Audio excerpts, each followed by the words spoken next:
Hey, what you doing, bro? Yeah, you said you wanted to be a barber, right? What you doing then?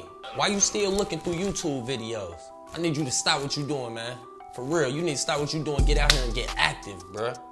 What I need you to do is go out, make your first cut, see how you did, go back to the drawing board, and figure out what you need to do to make improvements. Join the community, man. I'm here for you. I'm here to give you the game, the information you need to better yourself. I'm the plug, but I'm gonna teach you how to budget and still get the job done and still get paid like the top barbers. We all can't afford all them expensive tools and things.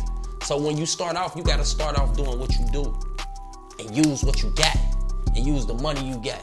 You feel me? That's how I started off. I started off buying low, building my clientele, and I took off like that. Now I'm here to share this knowledge with you.